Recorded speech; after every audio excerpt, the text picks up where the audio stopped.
President Yoweri Museveni has commissioned 774 officer cadets of the ranks of lieutenant and second lieutenant upon their completion of the military course at Kaweweta Recruitment Training School. The officers underwent training in both military and ideological concepts, preparing them to work in complex and changing environments and to serve as future military leaders. The officer cadets before us have been sharpened in their minds and strengthened their bodies, both of which are needed for the responsibilities of leading in the ministry. The group included UPDF in-service cadets, members from Internal Security Organization, External Security Organization, the Republics of Mali and Tanzania, with a total of 101 female officers. The core objectives of the course was to reflect the three key elements in the training and education of young officers. And that was moral. We looked at character. And the second element was intellect.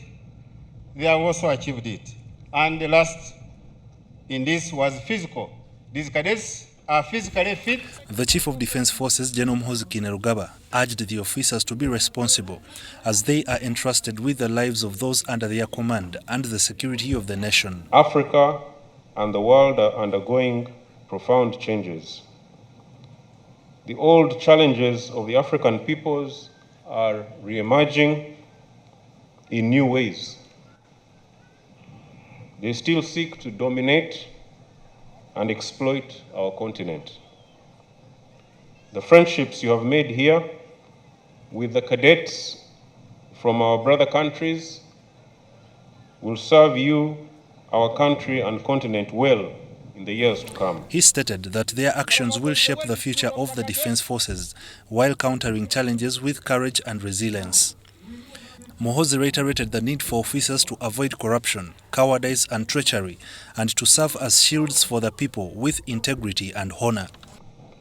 Remember, our profession is a vocation, not a job. We are always warrior monks, dedicated to the security and welfare of our country and continent. His Excellency Yoweri Museveni, the President of the Republic of Uganda, says this nature of training exposes trainees to the realities of combat, one of the toughest trainings in the military. For me, I quote it as the escape from the hell, whereby you cannot manage if you are weak.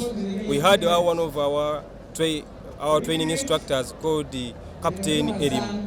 One time he told us that, I know I'm taking the hero, but I know we shall come back. The weak one will grow, the weak one will collapse, but the strong one will move on and we shall come back. That's why I hear that Brigadier Walimbwa was reporting that you went to Karama, for a combined arms exercise.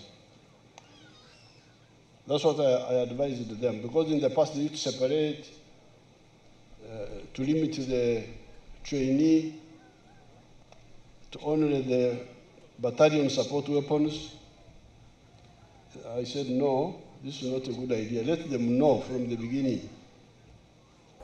He says that the army is looked at too as a job, yet it should be an obligation specifically intended to serve and defend the territories of different nations, extracting an example of Somalia, which has suffered setbacks due to the demand for payment of army officers to defend their own territory. Now, Somalia is a big country. It's about the size of Tanzania, slightly smaller than Tanzania. It needs a big army. But you find 15,000, what can 15,000 soldiers do in a country as big as Somalia? The people are there in millions. They can be mobilized to defend their country. But the problem is the concept, because they have tied defending the country to pay. President Museveni tasked the CDF to improve the welfare of soldiers by building houses, school infrastructure and health facilities, and assist soldiers' wives in economic enterprises.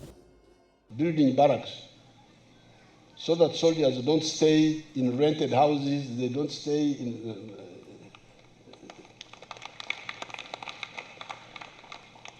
they stay in government-free houses. Yes, I'm getting a low salary, but I'm staying in a free government house. So there is no problem on me on housing. I'm not paying rent. It is a free house. While he was confident that external threats are no longer a problem for Uganda, he remains concerned about corruption and the slow progress towards African unity. That's the only danger.